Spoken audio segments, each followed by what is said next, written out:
Assalamualaikum warahmatullahi wabarakatuh.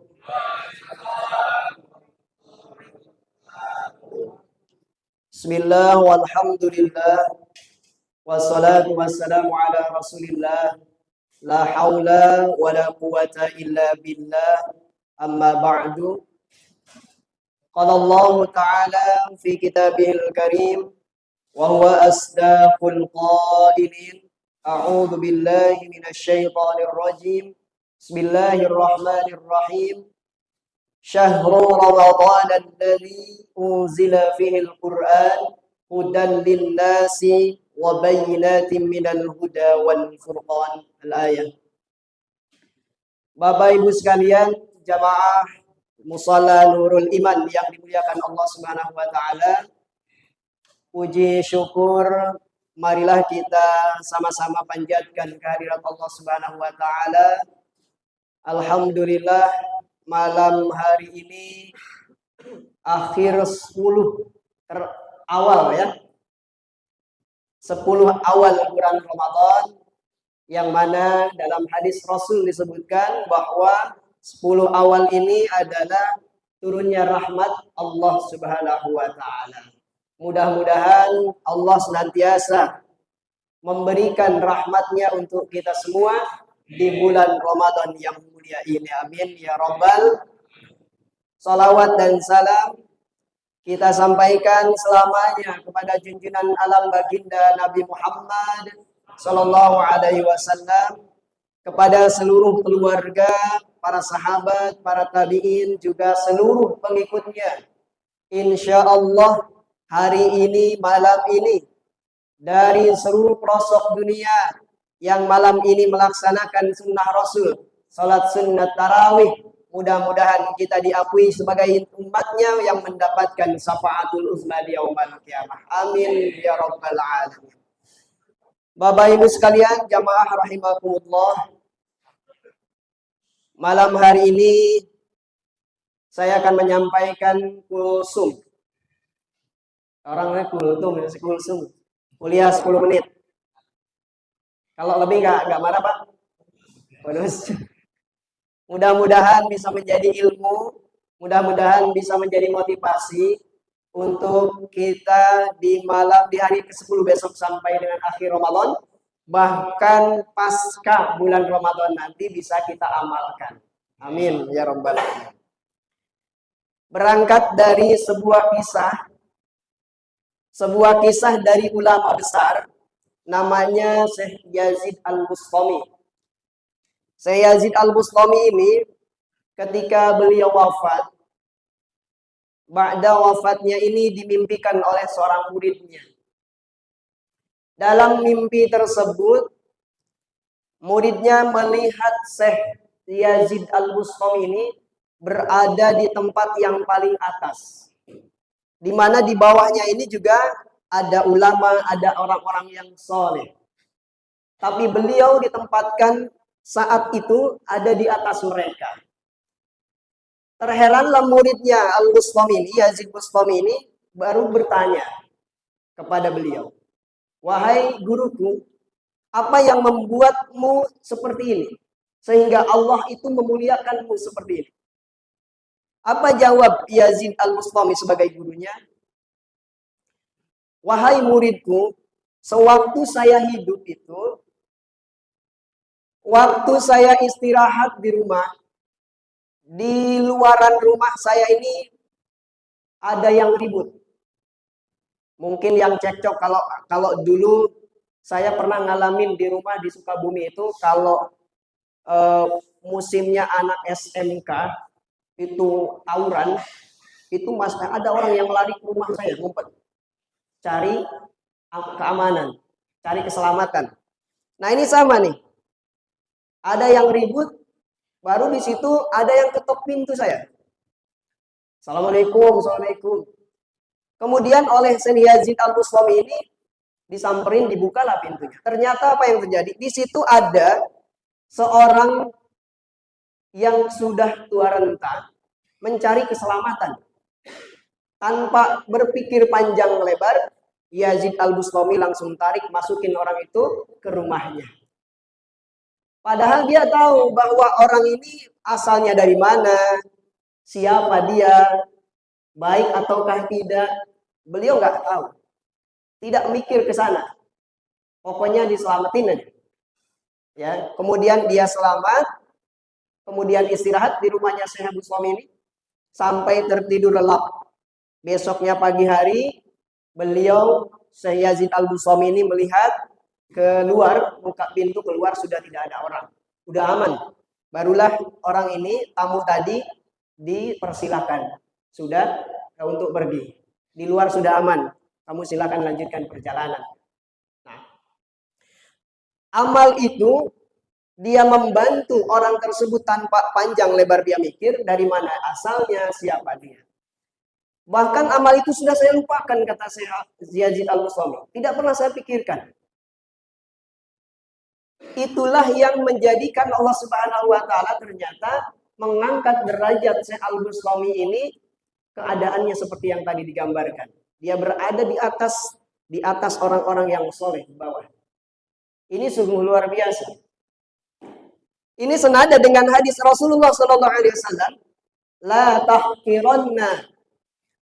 tahqiranna minal ma'ruf. Jangan sekali-kali menghinakan dari satu kebaikan, ya, yang dikerjakan, yang dilakukan oleh orang lain. Artinya makna dari kisah tadi bahwa Rasulullah Sallallahu Alaihi Wasallam ini melarang kita untuk mengecilkan atau melecehkan atau memalingkan, merendahkan satu amal kebaikan walaupun amal itu kecil. Kita tak mengira amal seperti itu kita membantu orang tanpa panjang lebar untuk menyelamatkan, padahal bisa jadi dia pencuri. Menyelamatkan diri daripada kejaran orang karena ketahuan mencuri. Nah, ini yang menjadikan beliau ini diangkatlah derajatnya oleh Allah Subhanahu wa taala, ya.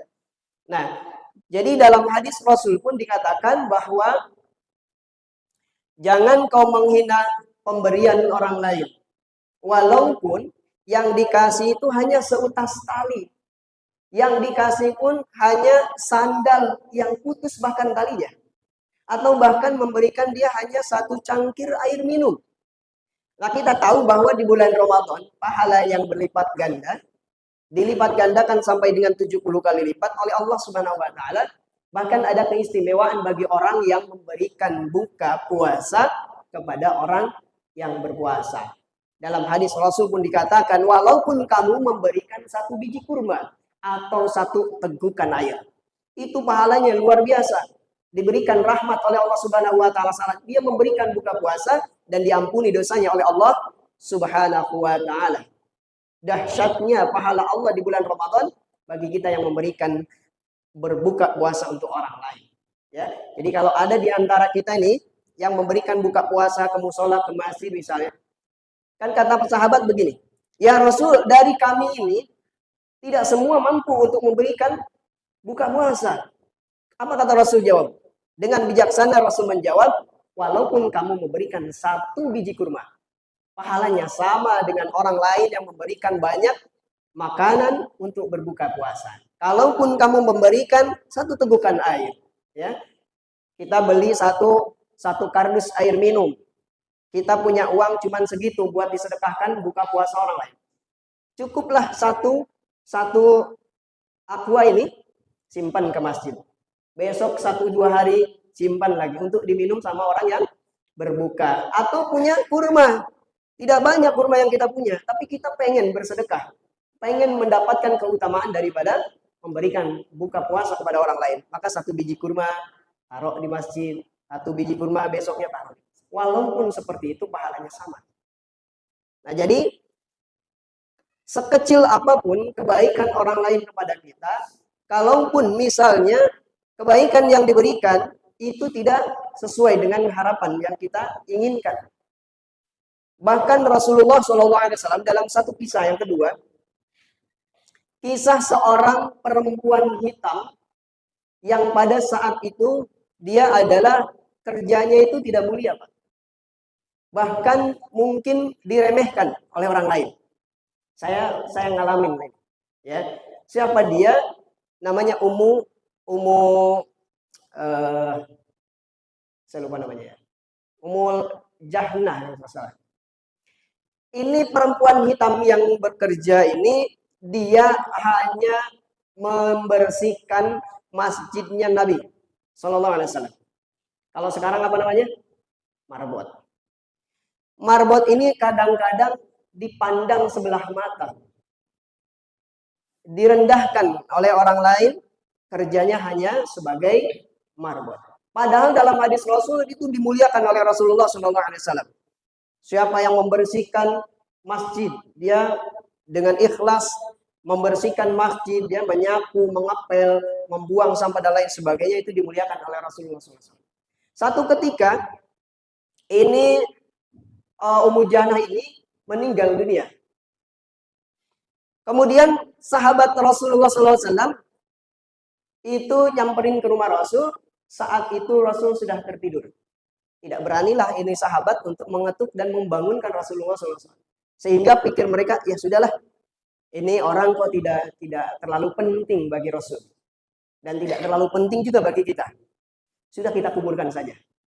Akhirnya mereka kuburkan malam-malam.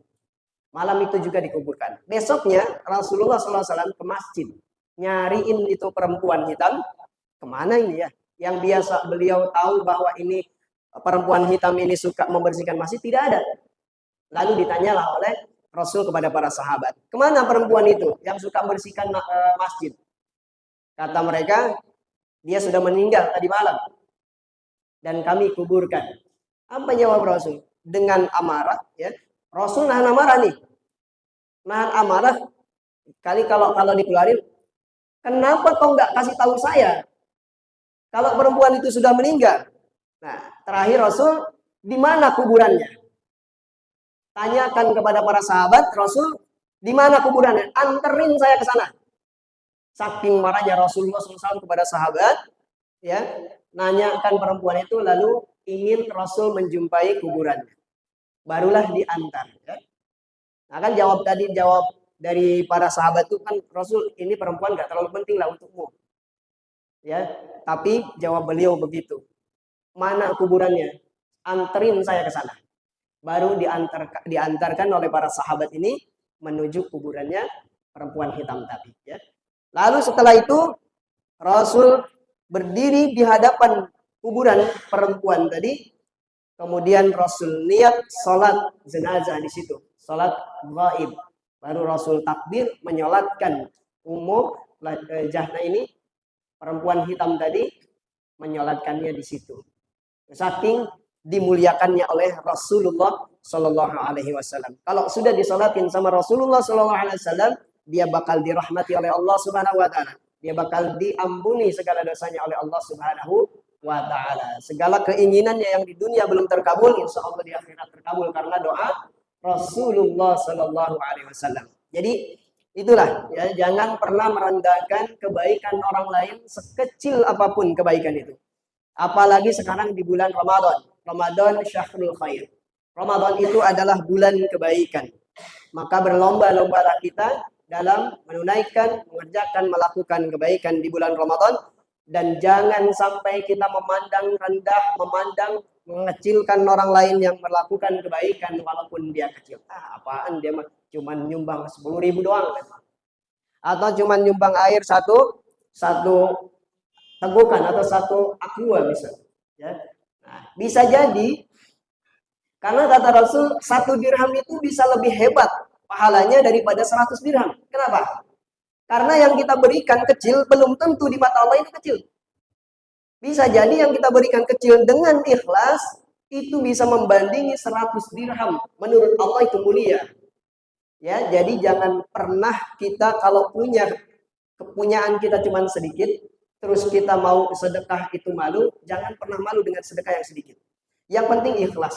Dan kita yang memandang orang lain melakukan kecil seperti itu, jangan pernah meledek, jangan pernah mengecilkan.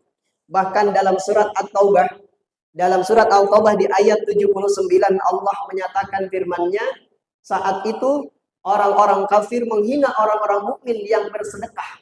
sedekahnya sedikit, lalu kemudian mereka remehkan. Apa kata Allah? Mereka itulah orang-orang kafir yang munafik. Munafik karena merendahkan sedekahnya orang-orang mukmin walaupun itu sedekahnya kecil. Jadi hati-hati ya, itu sudah diancam oleh Allah Subhanahu wa taala. Merendahkan hal yang baik walaupun itu kecil, maka kita termasuk orang yang munafik. Nauzubillah. Mudah-mudahan apa yang disampaikan bisa memotivasi kita melakukan kebaikan di bulan suci Ramadan ini.